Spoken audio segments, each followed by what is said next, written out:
कि कुछ इंसिडेंट हुआ था मेरे साथ जब हम एमटीएस का फॉर्म भरे थे। तो एमटीएस के फॉर्म में सिर्फ बस 3 से 4 राज्यों का नाम दिया था। मेरी मदर का तो रिएक्शन लाइक बाहर ही नहीं निकल पा रहा था, क्योंकि एक्सपेक्टेड नहीं था कि ऐसा कुछ हो जाएगा। तो मतलब कभी आपका पास अगर अचानक बहुत जब हम एसएससी की प्रिपरेशन में उतरे, लकीली उस समय तक परमार सर आ चुके थे। स्वागत है दोस्तों आप सभी का इस YouTube SSC Hindi YouTube channel में। और आज हमारे साथ एसएससी एमटीएस से सिलेक्टेड कैंडिडेट मौजूद है। मैं उनका सबसे पहले बहुत बहुत स्वागत करना चाहूंगा और उनका बहुत बहुत कॉन्ग्रेचुलेशन, क्या उनका एसएससी एमटीएस में सिलेक्शन हुआ। तो अब हम सबसे पहले भैया से पूछते हैं, तो भैया कैसा लग रहा है आपको सिलेक्शन के बाद? तो सबसे पहले thank you very much Divyansh कि मुझे यहाँ पे अपना बात रखने का मौका मिला। और जहाँ तक बात है कि मुझे कैसा लग रहा है, तो इसका जवाब तो आप समझ ही सकते होंगे, क्योंकि मतलब हमारे लिए गवर्नमेंट जॉब लगना बहुत बड़ी बात होती है। इतने समय का स्ट्रगल के बाद एक जॉब लग जा रहा है, मतलब भले ये जॉब उतना बड़ा ना हो बहुत लोगों की नज़र में, पर मेरे लिए शायद ये मेरी लाइफ की सबसे पहली इतनी बड़ी अचीवमेंट है। और मुझसे बहुत लोग अगर रिलेट कर पा रहे होंगे तो वो समझ सकते होंगे।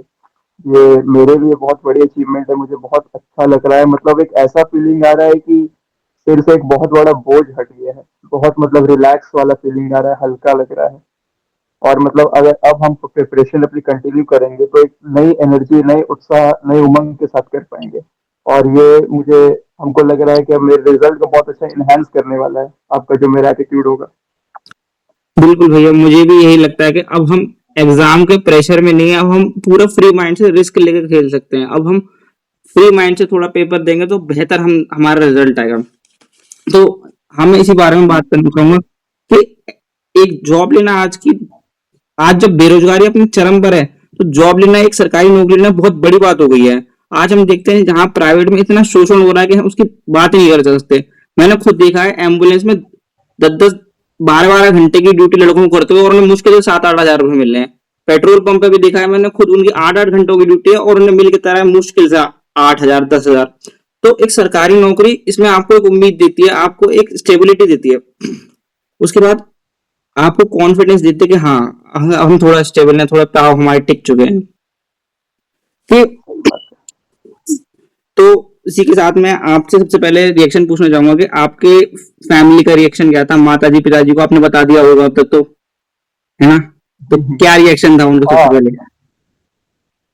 तो जिस दिन रिजल्ट आया तो क्या था कि रोज मतलब हम लोग को लग रहा था कि आज रिजल्ट आएगा, आज रिजल्ट आएगा। सेम सीजीएल और एमटीएस वालों का यही हाल था कुछ दिनों से। तो उस दिन हम बाहर थे अपने दोस्तों के साथ। तो दोस्तों के साथ बाहर थे और अचानक मतलब मेरा एक दोस्त सीजीएल दिया था और हम एमटीएस दिए थे, तो हम लोग दोनों साथ में थे।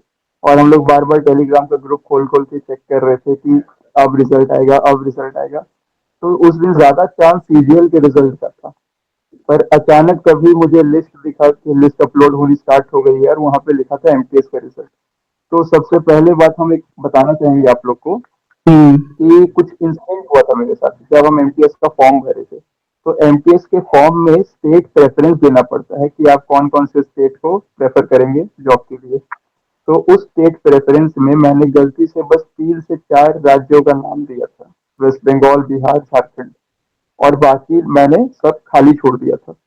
तो इस गलती की वजह से हम बहुत डाउट में थे कि मेरा सिलेक्शन हो पाएगा कि नहीं हो पाएगा, क्योंकि एमटीएस में जैसा कि आप लोगों को मालूम होगा कि एमटीएस और हवलदार में स्टेट वाइज कट ऑफ निकलती। तो मैंने 50% उम्मीद खो दी थी और अपने घर वालों को भी बता दिया था कि भले मेरा रॉ मार्क्स बहुत अच्छा था, 122 स्कोर किया था मैंने पेपर 2 में, पर एक उम्मीद नहीं थी मन में कि वेस्ट बंगाल का कट ऑफ क्लियर हो पाएगा कि नहीं हो पाएगा। So I was there with my friends at that evening. तो उसी समय लिस्ट आया और उसमें मैंने अपना नाम सर्च किया और फिर वेरीफाई किया फादर नेम मदर नेम, और सब सही था। So like I was really happy. मेरे दोस्तों ने मेरा रिएक्शन वीडियो शूट किया, वो लोग भी बहुत खुश थे, हम भी बहुत खुश थे। सबसे पहले मैंने अपने पेरेंट्स को बताया, इन्फॉर्म किया। वो लोग really they were very happy.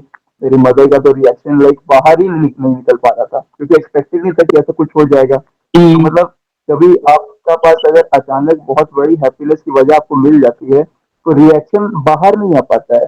आप समझ नहीं पाएंगे कि क्या कैसा कर रहे हैं। So later on she called me and she was really very happy. उनको बहुत बहुत कॉन्ग्रेचुलेट, रिलेटिव्स को कॉल करके इन्फॉर्म की हम यहाँ पे अपनी नानी घर में रहते हैं, मेरे मम्मी पापा कहीं और रहते हैं। तो मेरी नानी का बहुत बड़ा योगदान है मेरे बिल्कुल लाइफ में। तो उन्होंने जो है बहुत ज़्यादा कॉन्ग्रेचुलेट किया, बहुत ज़्यादा खुश थी, एजेड हो गई हैं और बहुत खुश थी। मेरे बड़े मामा बहुत खुश थे, मामी बहुत खुश थी, वो लोग सब मतलब दे वर वेरी हैप्पी, कॉन्ग्रेचुलेट किए। तो ऐसा था कुछ रिएक्शन। बिल्कुल बढ़िया बढ़िया। आपका मैं तो ये था ना, जैसे एमटीएस का रिजल्ट आया तो एमटीएस वाले बहुत खुश हैं, पर जो सीजीएल का रिजल्ट आया है तो सीजीएल वालों में अभी थोड़ा डाउट ऑफ सस्पिशन से थोड़ा बना हुआ है कि अब कुछ क्या हो जाए, लोग अपना वो कैंपेन चला रहे हैं। खैर हम छोड़ते हैं, अब हम हाँ। अगले, खैर ये तो बात रही। तो अब हम सबसे पहले बात करते हैं आपकी बैकग्राउंड की। आपने 10वीं कहाँ से करी, 12वीं कैसे करी, क्या आप शुरुआत से पढ़ाई में ब्रिलियंट थे, क्या आपका मैथ में इंटरेस्ट था पहले से ही, और फैमिली बैकग्राउंड कैसा रहा, ग्रेजुएशन में आपके पास कौन से सब्जेक्ट्स थे, इन सब के बारे में। तो मैंने अपनी पढ़ाई जो है सरकारी स्कूल से की है। तो क्लास 12 तक मैंने सरकारी स्कूल से अपनी एजुकेशन प्राप्त की है। तो क्लास 10 तक जो है हम वेस्ट बंगाल बोर्ड में पढ़े हैं।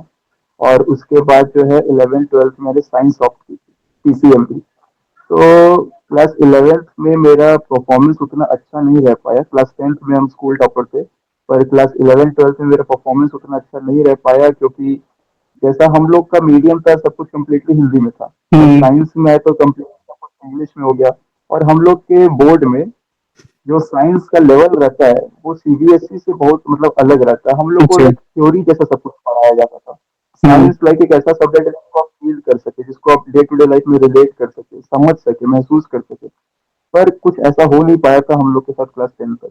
तो थ्योरी के जैसा हम लोग पढ़ते थे, जैसे हिस्ट्री ज्योग्राफी पढ़ते हैं, लाइक जस्ट याद करना और लिखना है। तो जब क्लास 11 में साइंस का वैसा बना माहौल, तो हम कोप अप नहीं कर पाए थे उसके साथ, तो मेरा परफॉर्मेंस अच्छा नहीं रहा था। तो फिर 11th में मैंने साइंस छोड़ दिया, मैंने इकोनॉमिक्स परस्यू किया ग्रेजुएशन के लिए। तो इकोनॉमिक्स परस्यू किया। उस समय तक एसएससी का कोई प्लान नहीं था मेरे लिए। उस समय तक लाइक अभी मन कहीं बैठ नहीं रहा था, कभी इधर कभी उधर भटक रहा था। बहुत लोग को अभी भी शायद लगता होगा ग्रेजुएशन में ऐसा, मन भटकता बहुत ज्यादा हाँ है। भटकता है, वो तो सोचते हैं मेरा फिर रहते हैं। एकदम, तो एसएससी के लिए मेरा मन बन नहीं पाया था अभी तक। और इकोनॉमिक्स जैसे मेरा बैकग्राउंड था नहीं कभी इकोनॉमिक्स का, अब बंगाल बोर्ड में 10 तक इकोनॉमिक्स होता नहीं है। तो इकोनॉमिक्स हमको लगा था इजी सब्जेक्ट है, थोड़ा मेरा गलती हो गया था। पर इकोनॉमिक्स जब लिए तो मेरा हालत खराब हो गया पूरा, बहुत ज्यादा हार्ड सब्जेक्ट। मतलब अजीब, इकोनॉमिक्स बहुत डिफरेंट सब्जेक्ट है बाकी सब्जेक्ट से। लाइक एक एक ब्लैंक बोर्ड में अगर हम एक ब्लैंक जैसे लाइन ड्रॉ कर दें तो उससे इकोनॉमिक्स में मतलब हो जाता है। तो किसी तरह एक दो साल तो इकोनॉमिक्स समझने में लग गया, और फिर बहुत अच्छा परफॉर्म किया इकोनॉमिक्स में भी। और उसके बाद 2023 का जून में हम ग्रेजुएट हो गए। और उसके बाद मेरा फाइनली एसएससी का प्रिपरेशन स्टार्ट किए। बढ़िया भैया। तो मेरे जो पापा हैं वो प्राइवेट जॉब करते हैं, और मेरी मदर जो है होम मेकर है। तो फैमिली बैकग्राउंड मेरा कुछ ऐसा सपोर्टिंग नहीं रहा है। तो स्टार्टिंग में हमको ट्यूशन पढ़ा पढ़ा के अपना स्टडी को फैसिलिटेट करना पड़ा था। फिर जो है ऐसे ही प्रिपरेशन जारी रखे, सब कुछ घर से ही किए, बाहर से कुछ नहीं किए। सब यूट्यूब पे आराम से बहुत सारा कंटेंट फ्री में अवेलेबल रहता है, उसी से पढ़ाई जारी रखे। बिल्कुल भैया, आपकी तो हम यही कामना करेंगे कि आप भी सीरियल में टॉप रैंक निकालें और जल्दी जल्दी इंस्पेक्टर बने और हमारे ग्रुप का नाम रोशन करें। अच्छा, उसके बाद में ये पूछना चाहूंगा कि आपने एसएससी को ही चुना, जैसे और एग्जाम भी होते हैं, पुलिस वगैरह का होता है, आर्मी नेवी वगैरह, और भी कई सारे फील्ड हैं, आपने टीचिंग का भी एग्जाम होता है, तो आपने एसएससी को ही क्यों चुना। कि मेरे हिसाब से अभी करेंटली जितनी भी जॉब्स हैं ऐसी जो ग्रुप बी और ग्रुप सी सर्विसेज प्रोवाइड करती है, मेरे हिसाब से एसएससी सबसे इजीएस्ट वे है।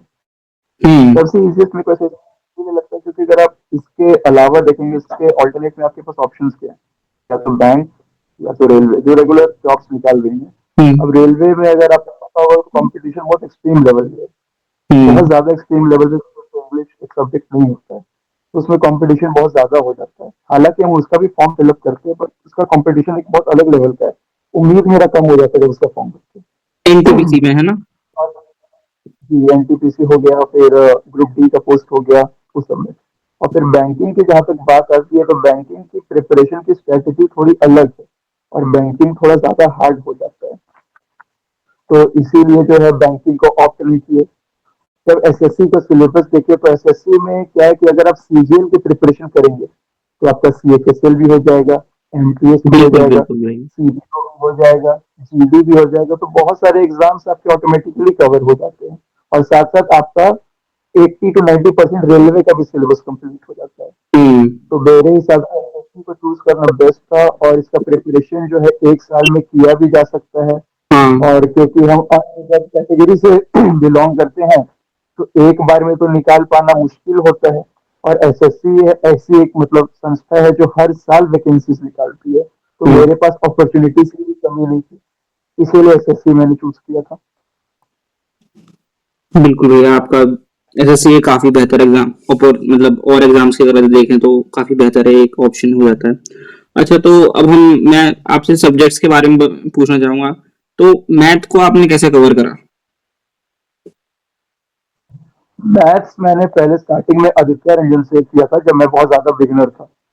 उसके बाद जो है पर मुझे मतलब लाइक उस समय मैं बहुत जल्दी जल्दी वीडियो कवर कर रहा था क्योंकि एक मेरे दिमाग में था कि मुझे जल्दी जल्दी सिलेबस कंप्लीट करना है।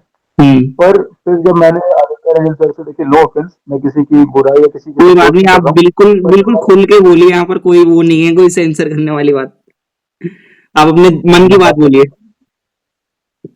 लाइक जब मैंने 2-3 चैप्टर्स कवर कर लिए तो 50% क्वेश्चंस तो बन जाते थे, पर 50% क्वेश्चंस नहीं बनते थे और स्पीड भी बहुत स्लो थी मेरी। तब गगन सर का उस समय एक अलग हवा बना हुआ था कि उनका मतलब उनसे पढ़ाई करना बहुत मुश्किल हो जाता है, उनका पढ़ाने का टेक्निक बहुत अलग है। जो एक बार किसी से कवर कर चुका है वही गगन सर से पढ़ पाएगा, तो ऐसा हवा बना हुआ था उनका। पर तब भी हम सोचे कि एक बार इनको ट्राई करते हैं, तो हम स्टार्ट किए उनसे पढ़ना और गलती से मतलब हार्ड चैप्टर ही चूज कर लिए थे, मिक्सर एंड एलिगेशन। अच्छा। तो पढ़ना स्टार्ट किए तो 60% 70% समझ आया और 30% गायब हो गया। पर फिर भी जब हम क्वेश्चंस बनाने बैठे तो हम एक अलग चीज का अनुभूति किए कि हम क्वेश्चंस को एक अलग ढंग से देख रहे हैं, उसको सॉल्व करने में हम दूसरा दूसरा मेथड सोच रहे हैं। लाइक सिर्फ एक ही मेथड से हम स्टिक नहीं है, उसको हम अलग अलग मेथड से सॉल्व करने की कोशिश कर रहे हैं, जैसे यूनिट डिजिट देखिए, डिजिटल सम लगा के। तो यही सब चीजें हमको देखने मिला, तो इसीलिए मैथ्स को हम उनसे परस्यू किए। जहाँ तक रीजनिंग की बात आती है तो रीजनिंग मैंने किसी भी टीचर से नहीं किया, अच्छा अच्छा, मैं एक मॉक टेस्ट। सेकंड। तो अच्छा, अगर मैं आपसे पूछूं एज अ बिगनर, तो आप मुझे एक मैथ का टीचर सजेस्ट करना चाहेंगे तो वो कौन होगा? देखिए, अगर आप एज अ बिगनर चाहते हैं तो सबसे पहले मैं कुछ कॉन्सेप्ट का जिक्र करना चाहूंगा जो आपको आना चाहिए। Basic maths like solving linear equations, हाँ, तो एक टाइम फैक्टराइजेशन। हम्म। हाँ, तो मतलब जैसे सरकारी स्कूल से जो स्टूडेंट बिलोंग करते हैं, बहुत सारों को मतलब बहुत लोगों को ये सब में ज्ञान नहीं होता है, तो उन लोग को पहले ये सब चीज सीखना चाहिए। और उसके बाद जैसे ये बेसिक चीज सबको पता हो क्या है, जैसे फ्रैक्शन सॉल्व करना, डेसिमल का डिवीजन, मल्टीप्लिकेशन, उसके बाद they can go for given sir definitely and they should. Okay sir, तो और सर मैं इसके आगे और भी आपसे मैं ये पूछना चाहूंगा, आपने मैथ में सोर्सेज कौन कौन से फॉलो करे? कोई बुक फॉलो करी आपने या फिर सिर्फ शीट ही सॉल्व करी थी आपने? देखिए, मैंने गगन सर का वीडियोस देखा, स्टार्टिंग में मुझसे बहुत बड़ी मिस्टेक ये हो गई कि मेरा पढ़ने का टेक्निक गलत था। ओ, हम बस मैथ्स का वीडियो देखते थे, नोट्स बनाते थे, पर प्रैक्टिस नहीं करते थे क्योंकि सिलेबस खत्म करने की होड़ थी, तो उसी में लगे हुए थे। तो इस वजह से क्या हुआ कि हम पीछे के चैप्टर्स की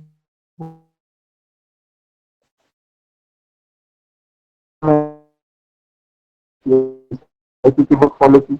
आप किसी भी बुक को फॉलो कर सकते हैं, फिर चाहे वो किरण की हो चाहे नकल की, बस लास्ट 5 ईयर के क्वेश्चन आपको एटलीस्ट करने हैं और अपने उतने कर लिए तो आप पीछे के क्वेश्चन कर सकते हैं और आप शीट सॉल्व कर सकते हैं। First priority should be previous year question. Okay okay भैया। तो आपके जब आपने पहले अच्छा, तो मैं आपसे ये पूछना चाहूंगा कि आपका जो मॉक का स्कोर था, तो शुरुआत में कितना आता था और आखिरी में जब आपका सिलेक्शन सिलेक्शन के टाइम पर तो आप कितना स्कोर करते थे? देखिए, प्रिपरेशन तो मैंने सीजीएल की थी, हाँ, एमसीएस का सीजीएल तो की। मैंने एक भी नहीं किया। हम्म। तो सीजीएल की जहाँ तक बात करें तो मैथ्स आता है 50 नंबर का। तो 50 में मैं स्टार्टिंग में बस 13-14 ही स्कोर कर पाता था क्योंकि मैथ्स मेरा वीक सब्जेक्ट है और स्टिल अभी तक मेरा मैथ्स वीक सब्जेक्ट है। और जब से 13-14 स्कोर कर पाता था उसके बाद फिर मैंने इम्प्रूवमेंट किया, बहुत सारा सेक्शनल दिया, ग्रुप स्टडी की, सीआईक्यू बुक सॉल्व की, दोस्तों की हेल्प ली, तो मेरा स्कोर अराउंड 40 प्लस जाने लगा था लास्ट क्लास तक। बढ़िया भैया। अच्छा, तो आपके अकॉर्डिंग मैथ का मॉक लगाने का आप 2-3 प्लेटफॉर्म सजेस्ट करना चाहेंगे हमारे फॉलोअर्स को? हम्म सबसे पहले टेक्स्ट बुक, फिर ऑलिव बोर्ड, और फिर पंडित के जो वीकली मॉक्स आते हैं फ्री में, आप वो यूज कर सकते हैं, उनका भी मैथ बहुत अच्छा रहता है। हम्म। अच्छा, ये तो हो गया हमारा मैथ। अब मैं आपसे रीजनिंग के बारे में जानना चाहूंगा, आपने रीजनिंग में किस सोर्सेज को फॉलो करा और आपकी रीजनिंग कैसे अच्छी हुई? तो रीजनिंग के लिए मैंने किसी भी टीचर को फॉलो नहीं किया। मैं मॉक देता था, और मॉक में जिन चैप्टर्स में मुझे प्रॉब्लम होती थी, मैं यूट्यूब में रैंडमली वो टॉपिक सर्च करता था, और जिसका भी कम ड्यूरेशन का वीडियो रहता था और रिव्यू नीचे में अच्छा रहता था, कमेंट्स वगैरह, तो उनकी वीडियो प्ले करके 2x पे देख लेता था, कॉन्सेप्ट सीख जाता था, और उनसे रिलेटेड क्वेश्चंस कहीं से सॉल्व कर लेता हम्म। था। मुझे भी ये लगता है कि रीजनिंग का री, मोस्ट, हाँ। मुझे भी ये लगता है कि रीजनिंग में बच्चों को ज्यादा दिक्कत नहीं होती है, वो रीजनिंग तो कर ही लेते हैं उसमें, और हम्म, सभी का एक अच्छा स्कोर आ जाता है, इसमें ज्यादा कोई दिक्कत नहीं है। अच्छा, अब मैं हाँ। आपसे इंग्लिश के बारे में जानना चाहूंगा, आपने इंग्लिश एक एज अ सब्जेक्ट को आपने कैसे कवर करा पूरा? आपकी क्या स्ट्रेटजी रही? आप शुरुआत से ही इंग्लिश में अच्छे थे या फिर आपने बाद में कवर करा? तो इंग्लिश मेरे लिए थोड़ा इजी हुआ, क्योंकि इंग्लिश में पहले से अच्छा था। स्कूल में भी मेरा इंग्लिश में सबसे हाईएस्ट हम्म। आता था, और इंग्लिश में अच्छे थे। तो इंग्लिश के लिए मैंने ब्लैक बुक ली। ब्लैक बुक से उसका बस वो जो दिया रहता है कंपाइलेशन एंटोसिनो ओडब्ल्यूएस और इडियम्स का, उसको मैंने याद किया। और ग्रामर मैंने किसी से नहीं पढ़ा। बस मॉक देते देते एक हैबिट जैसा हो जाता है, जो मतलब कुछ स्टूडेंट्स रिलेट कर पा रहे होंगे, हम्म। कि जैसे क्वेश्चन अंदर से गट फीलिंग आने लगती थी, यही होगा एरर पार्ट या फिर यही होगा करेक्ट पार्ट। तो उस हिसाब से मैं सॉल्व करता था ग्रामर। पर इसकी इसका मुझे हरियाणा बाद में भुगतना पड़ा। बाद में मुझे ग्रामर की जरूरत पड़ी, तो फिर मैंने नीतू सिंह की 120 रूल, नीतू सिंह बोला सॉरी, निमिषा बंसल की 120 रूल्स वाली वीडियो देखी और उनके नोट्स यूज किए। और कॉम्प्रिहेंशन के लिए आपने क्या करा? कभी मतलब एग्जाम में थोड़ी हवा बना रखी है लोगों ने कि कुछ वो सजेस्ट करते हैं न्यूज़पेपर पढ़ना है, एडिटोरियल पढ़ना है, क्या आपने कभी फॉलो करा उसे? देखिए, मैं अपने दोस्तों को सजेस्ट करना चाहूंगा कि अगर आपकी इंग्लिश बहुत ज़्यादा वीक है, अगर आप रीडिंग भी बहुत स्लो करते हैं, अगर आपको एक पैराग्राफ नहीं दिया जाए तो आप उसका मतलब आसानी से नहीं निकाल पाते हैं, तो इसके लिए ना आप न्यूज़पेपर पढ़िए, ना आप एडिटोरियल पढ़िए। अपने अगर आपके घर पे छोटे भाई बहन हैं, तो उनके क्लास 6, 7, 8 ये सब की बुक्स उठाइए लिटरेचर की, और उसमें से आराम से बैठ के बस स्टोरीज पढ़िए। कोई वैसा आप सोच के मत पढ़िए कि आप इंग्लिश पढ़ने के लिए कर रहे हैं या फिर सीखने के लिए कर रहे हैं, बस आप एंटरटेनमेंट पर्पज के लिए पढ़िए। रीडिंग करिए आराम से, रीडिंग से आप बहुत चीज सीख जाइएगा, आपका अपने आप बहुत सारे स्पेलिंग से पकड़ बन जाएगा। बहुत आसानी से आप एक पैराग्राफ का मतलब निकालना सीख जाइएगा। तो बहुत सारी इंप्रूवमेंट ऐसे हो जाती है जो आपको बाद में पता लगता है, तो आप वो रीडिंग कर सकते हैं। अब मैं हम्म, आपसे जो एसएससी की जर्नी में सबसे जो खतरनाक सब्जेक्ट माना जाता है, जिससे बच्चों में काफी खौफ है, और उसके बारे में आपसे पूछना चाहूंगा, आपने जीएस को एज अ सब्जेक्ट कैसे कवर करा? तो जब हम एसएससी की प्रिपरेशन में उतरे, लकीली उस समय तक परमार सर आ चुके थे। हम्म। तो आंख बंद करके परमार सर का कोर्स परसू किया, उनके नोट्स जो है प्रिंट आउट करवाए, कोर्स लिया, और पूरा का पूरा जीके मैंने परमार सर से कवर किया, and it really help me a lot. मतलब उनसे पढ़ के ऑप्शन एलिमिनेशन में भी सीखने को बहुत कुछ मिलता है। बहुत चीज हम्म। एक एक आपका एवरेज स्कोर बनने लग जाता है उनसे सीखने के बाद। एवरेज आपका अगर 50 है, तो आराम से आपका 20+ बनने लग जाएगा। हम्म। अच्छा, आपने करंट अफेयर्स को कैसे क्या आप करंट अफेयर्स कैसे पढ़ते थे? मंथ डेली पढ़ते थे, वीकली, मंथली? क्या आपकी क्या स्ट्रेटेजी रही करंट अफेयर्स को लेकर? करंट अफेयर्स हम नहीं पढ़ते थे, अच्छा। क्योंकि करंट अफेयर्स हमको सबसे लीस्ट प्रॉफिट वाला पार्ट लगता है इस जर्नी का, क्योंकि इसमें क्या है कि एसएससी करंट अफेयर्स पूछती नहीं है, एसएससी हम्म। पास्ट अफेयर्स पूछती है। तो कभी 3 साल पुराना पूछेगी, कभी 2 साल पुराना पूछेगी। तो इसीलिए उस एरिया में एनर्जी वेस्ट करके फायदा नहीं रहता है, उसकी जगह हम दूसरे में एनर्जी अगर लगाएंगे तो ज्यादा फायदा मिलेगा।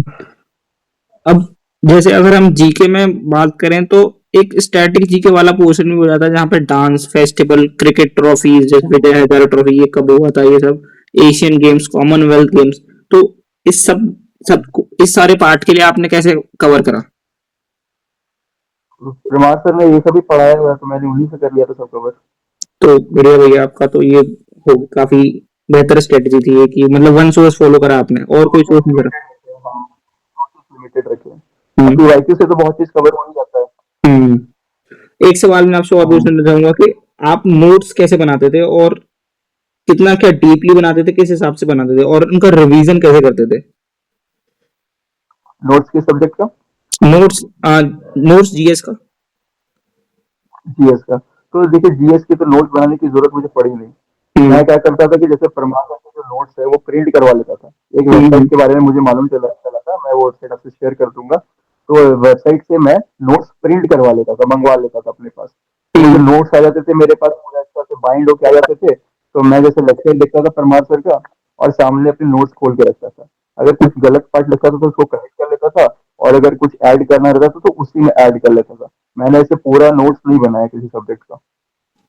और मैथ के लिए क्या आपने गगन सर की जो क्लासेस है उनसे नोट्स वगैरह बनाए थे? कैसे फॉलो कर मतलब करा था? नहीं, उनके मैंने कंप्लीट नोट्स बनाए हैं। मैंने एडवांस की कॉपी अलग बनाई है, मैंने अर्थमेटिक की अलग कॉपी बनाई है।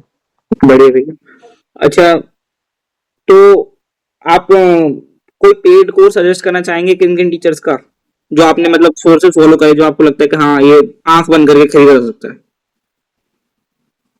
पेड कोर्स का तो ऐसे लोग व्यवस्था लगा लेते हैं, और अगर आपको तब भी खरीदना है तो आप भगन सर का बीओडी बैच ले सकते हैं, और हम्म। परमार सर का रिकॉर्डेड बैच ले सकते अच्छा, और मैं एक टॉपिक के बारे में आपसे और बात करना चाहूँ, वो है मेंटरशिप। क्या आपको लगता है कि बच्चों को आज की जब एसएससी की जर्नी में प्रिपरेशन कर रहे हैं तो वो उन्हें डेली टारगेट्स वगैरह इन सब के लिए कोई मेंटरशिप वगैरह की जरूरत है? हैं। देखिए मुझे तो इसकी जरूरत नहीं पड़ी थी। देखिए SSC is all about discipline. इसमें हम्म। एक लाइक ऐसा एक्सपेक्ट नहीं किया जा रहा है कि स्टूडेंट लाइक बहुत इंटेलिजेंट हो। बस एक चीज की लाइक इसमें डिमांड है कि वो डिसिप्लिन्ड होना चाहिए। अगर एक स्टूडेंट डिसिप्लिन्ड है और वो एकदम जीरो से शुरुआत कर रहा है और वो कंसिस्टेंट है अपनी जर्नी पे, तो उसको ऐसे किसी डेली टारगेट्स की जरूरत नहीं पड़ेगी। यूट्यूब में तो बहुत लोग गाइड कर ही देते हैं कि आपको मैथ्स कैसे पढ़ना है, आपको रीजनिंग कैसे पढ़ना है, कुछ कैसे पढ़ना है। बस आपका एक ही काम रह जाता है कि बस आपको पढ़ना है। तो उसके लिए आपको किसी के लाइक टारगेट्स की जरूरत नहीं पड़नी चाहिए। आपको खुद से ही मतलब एक कंसिस्टेंसी मेंटेन करनी है, और हो जाता है। इसे डेली मेंटरशिप वगैरह के चक्कर में पड़ के कोई फायदा नहीं है। हम्म। तो एक बात मैं और पूछना चाहूंगा कि क्या आप जब जो जो जर्नी रही आपकी, जॉब तक की जर्नी रही एस्पिरेंट से, तो क्या आप इसको स्पोर्ट्स वगैरह को फॉलो करते थे, खेलते थे कुछ आप? नहीं, हम लोग कुछ नहीं खेलते थे, बस दोस्तों के साथ वॉकिंग वगैरह करते थे, रनिंग करते थे, अच्छा। खेलते कुछ नहीं थे। अच्छा, रनिंग कितनी देर करते थे आप, मॉर्निंग में या शाम को? मॉर्निंग में कितनी? Like half an hour running कर ली, दैट्स इट। बढ़िया। तो मैं वही कहना चाहूंगा कि अपने फॉलोअर्स को कि स्पोर्ट्स का अपना एक महत्व है। अगर आप रनिंग करते हैं तो आपकी बॉडी फिट रहती है, तो और उससे भी आपका माइंड काफी अच्छा वर्क करता है और आपको स्ट्रेस नहीं होता। हम्म। मतलब एक चीज और के बारे में आपसे बात करना चाहूंगा, वो है एग्जाम साइकोलॉजी। कि एग्जाम साइकोलॉजी, एसएससी की जो जर्नी है वो एक अलग एग्जाम साइकोलॉजी मांगती है। कि जब आपका मौके में स्कोर कम आता है तो आप फ्रस्ट्रेट होते हैं। उन सब से डील करने के लिए आपने कैसे डील करा, और आप क्या सजेस्ट करेंगे हमारे फॉलोअर्स को? देखिए इस जर्नी की जब मैंने शुरुआत की थी, तो मैंने बहुत लोगों से बात किया था जो इस फील्ड में ऑलरेडी है, जो इस फील्ड से निकल चुके हैं, या फिर जो मतलब बहुत लोगों ने इस फील्ड में एंट्री की ही नहीं कुछ हम्म। डर के कारण। तो मैंने बहुत लोगों से बात की, बहुत लोगों से राय ली, और इन सब से बात करके मुझे एक ही चीज का आइडिया लगा कि ये जर्नी टफ हो चाहे ना हो, ये जर्नी लंबी है। तो अगर आप इस फील्ड में आ रहे हैं तो आप ये माइंडसेट बना के ऑलरेडी आइए कि इस पे 2 से 3 साल लगने वाला है। अगर लोग ऐसा बोलते हैं कि हम्म। 6 महीना पढ़ के हो जाता है, तो देखिए उनके लिए वर्क करता होगा, ये कुछ के लिए वर्क करता होगा। पर अगर एक जनरल व्यू की बात की जाए, तो आप 2 से 3 साल हाथ में लेके आइए कि आप इस लाइफ को, अपने लाइफ के 2 से 3 साल इस जर्नी में डिवोट करने वाले हैं। क्योंकि आपको एक साल तो सिलेबस कंप्लीट करने में चल जाता है, हम्म। फिर उसके बाद 5 से 6 महीने स्पीड बढ़ाने में चल जाएंगे, और फिर जरूरी नहीं है कि उसके बाद आप तुरंत बैठे और तुरंत आपका निकल जाए। तो इट टेक्स टाइम। मेरा तो देखिए जून में जर्नी स्टार्ट हुआ था 2023 के, पर मेरा अभी रिजल्ट जाके बन रहा है एमटीएस में, वो भी तो समय लगता है। तो अभी भी हम इस जर्नी में परसिस्टेंट बने रहेंगे, क्योंकि मुझे पता है कि समय तो अभी और लगेगा। कि अभी तो रुकना नहीं है, अभी और आगे बढ़ना है। और एसएससी भी यही आपके मेंटल स्टेमिना का टेस्ट करती है ये सब करवा के, क्योंकि उतार चढ़ाव तो आपके पूरे जर्नी में लगे रहेंगे। जैसे जब मैंने स्टार्ट किया था, जैसे मैंने आपको बताया कि मेरे मैथ्स में 13 नंबर आते थे, 14 नंबर आते थे। फिर मैंने किसी तरह पुश किया, एरिया से वर्क किया। बस ऐसे ही वर्क करते करते जाना है, और नॉर्मली आपका एक एवरेज स्कोर फिर फिक्स हो जाएगा, लाइक 120 के अराउंड आपका एक समय आएगा कि हमेशा 120 के अराउंड बनने लगेगा। अब वहां से पुश करना थोड़ा मुश्किल हो जाता है। अब वहां से आपको पुश करने के लिए आपको मतलब वीक एरियाज फाइंड करना होगा, फिर वर्क करना होगा। तो करते करते आराम से हो जाएगा, बस बने रहना है, पढ़ते रहना है। मैं वही आपसे बात कर रहा था कि जैसे बच्चों के साथ होता है ना कि उन्होंने मॉक दिया और उनके कम मार्क्स आए, हम्म, फिर एक फ्रस्ट्रेशन होता है कि मैं तो हम्म। पढ़ भी बहुत रहा हूँ, अपना पूरा 100% पर तब भी मेरे मार्क्स नहीं आ रहे। तो इस चीज को आप कैसे डील करते थे?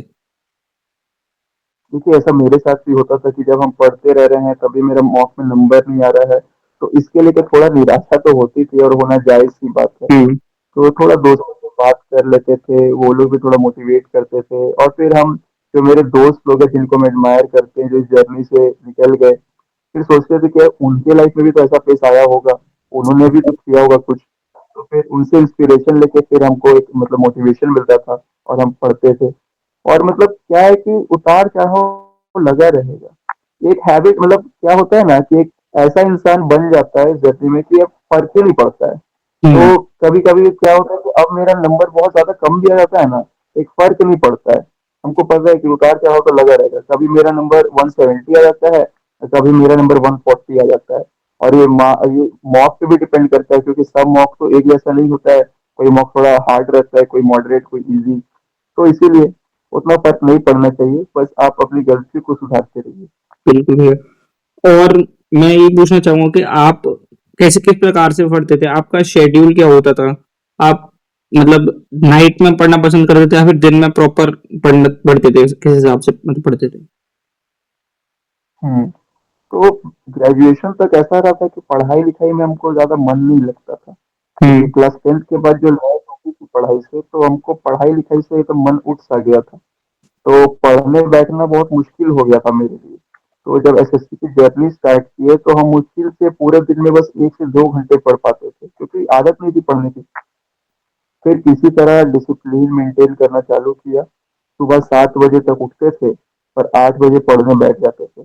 और फिर 8 से लेकर लगातार लंच टाइम तक पढ़ते थे, और लंच जानबूझ के लेट से खाते थे, क्योंकि अगर लंच खाते हैं तो फिर तुरंत पढ़ने का मन नहीं करता था। नींद आती है। तो 3 बजे तक, हाँ, नींद आती है।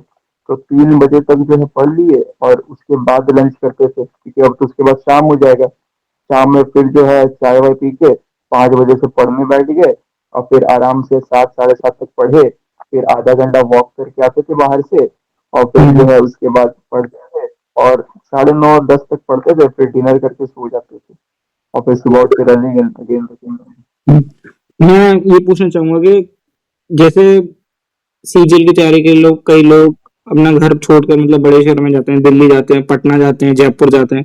तो क्या आपको लगता है कि इस एग्जाम की आपने तो पूरी घर से ही करी, क्या आपको लगता है कि इसे बाहर जाने की जरूरत है या फिर एक पूरा एग्जाम की तैयारी बस घर पर रहकर ही ऑनलाइन कोर्सेज से हो सकती है? आप क्या क्या क्या विचार है आपके इस बारे में? तो इसमें मेरा पॉइंट ऑफ व्यू यही रहेगा कि बहुत लोगों के घर में वैसा माहौल नहीं रहता। जैसे अगर हम अपने घर की बात करें, तो मेरे जॉइंट फैमिली है, बहुत सारे बच्चे हैं मेरे घर पे, तो हम्म। शोर शराबा लगा रहता है। तो वो एक होता है डिस्ट्रैक्शन का बहुत ज्यादा, ये शोर से तो मन नहीं लग पाता है पढ़ाई में। तो इसीलिए बहुत लोगों को अपना घर छोड़ना पड़ता है, पर इसके लिए किसी बड़े सिटी जाने की जरूरत नहीं है। अगर आपके शहर में ही लाइब्रेरी है, तो आप वहां जा सकते हैं। और नहीं तो आप अपने शहर में एक छोटा सा रूम ले सकते हैं, जहाँ पे आप दिन भर पढ़ाई करें, और आपके घर से नजदीक हो वो, आप लंच और डिनर अपने घर पे आके कर लें, और हम्म। बाकी पढ़ने के लिए अपने घर पे चले जाएं। जैसे कि हम यहाँ पे जेड सिटी से बिलोंग करते हैं, तो यहाँ पे वैसा ही है। मेरे घर के आसपास में लाइब्रेरी है। अगर हमको किसी दिन लगता है कि मेरे घर पे मेहमान आए हैं, हमको डिस्ट्रैक्शन हो रहा है, तो हम उठ के लाइब्रेरी चल जाते हैं, या फिर दोस्त के घर चल जाते हैं। तो ऐसे हो जाता है मैनेज। इसके लिए मतलब बाहर जाने की कोई जरूरत नहीं है। अगर सिर्फ एजुकेशन के लिए आप बाहर जाना चाह रहे हैं, तब तो बिल्कुल नहीं, भी सब तो फोन पे अवेलेबल है। हम्म। वही मुझे लगता है कि मैंने भी पूरी मतलब इस जर्नी में सारी प्रिपरेशन घर पर रहकर ही करी है। और आपको क्या लगता है कि सेम। ऑनलाइन और ऑफलाइन कोचिंग में बेहतर क्या है और आप कौन सा सजेस्ट करेंगे? मैं तो खुद ऑनलाइन किया हूँ, डेफिनेटली ऑनलाइन ही सजेस्ट करूंगा, क्योंकि ऑनलाइन आपको बहुत सारे सोर्सेज मिल जा रहे हैं। आप एक टीचर को छोड़ के दूसरे टीचर से पढ़ पा रहे हैं, क्योंकि सब टीचर ने कुछ ना कुछ फ्री कंटेंट यूट्यूब पे डाल रखा है। वहां हम्म। से आप परख सकते हैं टीचर जिनका कंटेंट आप कंज्यूम कर पाओगे, जिनका नहीं कर पाओगे। तो आप वहां पे डिफ्रेंशिएट कर सकते हैं, और ऑफलाइन मोड में आपके पास ऑप्शन कम हो जाते हैं। जो नियरेस्ट सर हैं या फिर जो नियरेस्ट टीचर है, जिनका मतलब बहुत ज्यादा नाम है, उन्हीं से आपको पढ़ना पड़ेगा। थोड़ा ऑप्शन हम्म। तो कम ही हो जाता है, पर ऑनलाइन ऐसा नहीं है, बहुत सारे ऑप्शन है, इन्हीं से भी आप पढ़ सकते हैं। और जहां तक रहा डाउट सॉल्विंग का बात, तो उसके लिए जैसे हम लोग का तो बहुत अच्छा व्हाट्सएप में ग्रुप बना हुआ है। उसमें हम लोग कुछ भी डाउट भेजते हैं तो दिग्गज दिग्गज लोग हैं ग्रुप में, सॉल्यूशन करके भेज भी देते हैं और समझा भी देते हैं। हम्म। तो वैसा ही लोग अपना 4-5 लोग ग्रुप बना के एक स्टडी कर सकते हैं। ऑनलाइन में ग्रुप बना लीजिए, कुछ भी डाउट वगैरह हो तो वहीं क्लियर कर लीजिए। नहीं तो जब कभी मिलेंगे आप लोग दोस्त लोग, तो तब क्लियर कर लिया कीजिए। हम्म। तो ऑनलाइन ही सजेस्ट करूंगा। मैं आपसे एक चीज ये पूछना चाहूंगा कि आपकी इसमें रैंक क्या आई और आपको टाइम कितना लगा और आपने इससे पहले और कौन-कौन से एग्जाम्स ट्राई करे हुए हैं? तो मेरी एसएससी एमटीएस 2024 में रैंक 521 आई है। हम्म। और अगर ये रैंक नहीं आती तो शायद मुझे ये पोस्ट मिल भी नहीं पाती, क्योंकि मैंने तो आपको जैसे बताया कि फॉर्म भरते समय मुझसे गलती हुई थी। मैंने बहुत हम्म। कम ही स्टेट्स का नाम लिखा था। तो अगर मैं अच्छा नंबर नहीं स्कोर कर पाता तो शायद मुझे वेस्ट बंगाल नहीं मिल पाता। तो मैं अपने रैंक से बहुत खुश हूँ। मेरा रैंक बहुत अच्छा आया है, क्योंकि हम्म। अनरिजर्व कैटेगरी से हूँ। तो उसके बाद जो है, टाइम। इससे पहले मैंने हाँ। हाँ, इससे पहले जो है मैंने एसएससी सीजीएल का प्री क्वालिफाई किया था। 2024 का एसएससी सीजीएल का मेंस दिया, पर दुर्भाग्यवश क्वालिफाई नहीं कर पाया। इससे पहले मैंने सीएचएसएल का प्री दिया था। सीएचएसएल का मेंस भी दिया, पर अनलकीली वो भी क्वालिफाई नहीं कर पाया था। 8 अक्टूबर को मैंने ये एसएससी एमटीएस एग्जाम दिया था, और ये मैंने क्वालिफाई कर लिया। चलो, आपको बहुत-बहुत बधाई एक बार फिर से। अब मैं ये पूछना चाहूँगा कि आपको इसमें समय कितना लगा? मतलब जिस डेट से आपने सिलेक्शन मतलब तैयारी शुरू करी थी सीरियस और फाइनल एग्ज़ाम के बीच में वो कितना टाइम रहा आपका? टाइम? 1.5 साल लग गया ब्रो। हाँ, तो वही मुझे लगता है कि सरकारी नौकरी टाइम तो अच्छा खासा लेती है। टाइम तो लगेगा, हाँ। तो नो डाउट टाइम लगेगा, इसलिए प्रिपेयर हो कि इस फील्ड में ये कि टाइम तो लगने वाला है। हुँ। मैं एक सवाल और पूछना चाहूँगा कि आपको क्या लगता है कि इसमें लक का कितना अहम रोल होता है? हम देखते हैं कि कई बच्चे जो 4-4 5-5 साल से लगे हुए हैं, उनका सिलेक्शन नहीं हो पा रहा है और कई-कई तो मैं ऐसे देखता हूँ कि जिनकी एज भी 30 हो गई है और वो 7-8 साल से 1 दशक से मतलब तैयारी कर रहे हैं और कभी वो 1 मार्क से रह रहे हैं, देख रहा हूँ। कई लोगों को मैं पर्सनली भी जानता हूँ ऐसे को। तो आपको क्या लगता है इसमें लक का कितना बड़ा रोल रहेगा? देखिए, अभी जिन लोगों को सीजीएल बेंच 2024 की जानकारी होगी, तो उन लोगों को तो लक फैक्टर का अंदाजा हो गया होगा। खैर, इस बारे में तो अभी चर्चा नहीं करेंगे, पर लक हुँ। फैक्टर बहुत ज़्यादा रोल प्ले करने लगा एसएससी में। क्योंकि एक तो रिजर्वेशन तो है, तो अनरिजर्व्ड वालों को प्रॉब्लम होती है। और ये हुँ। जो लक फैक्टर है, अब इसका भी अलग रिजर्वेशन बन गया है एसएससी में, क्योंकि जिनका लक है उनका जॉब जल्दी हो जा रहा है। एटलीस्ट 100% में 20% लक फैक्टर है। देखिए, हुँ। जैसे मेरे सीजीएल में मुझे हार्ड शिफ्ट मिली थी, इजी शिफ्ट मिली थी, वेरी इजी शिफ्ट। तो मेरा स्कोर से 164 हो गया फ्री में। पर जैसे कुछ कुछ मेरे दोस्त थे जो मुझसे भी ज्यादा इंटेलिजेंट थे, उनको हार्ड शिफ्ट मिली और दुर्भाग्यवश उनका प्री क्लियर नहीं हो पाया। तो लक फैक्टर तो बहुत रोल प्ले कर रहा है। हाँ, वही कह रहा था। मुझे भी यही लगा। बहुत अच्छा लगा आपसे बात करके आकाश भैया। आपको एक बार फिर से बहुत-बहुत बधाई आपके सिलेक्शन के लिए और हम कामना करेंगे वो भगवान से कि आप फटाफट सीजीएल में टॉप रैंक निकालें और बहुत अच्छा लगा आपसे बात करके और थैंक यू भैया। Thank you bro.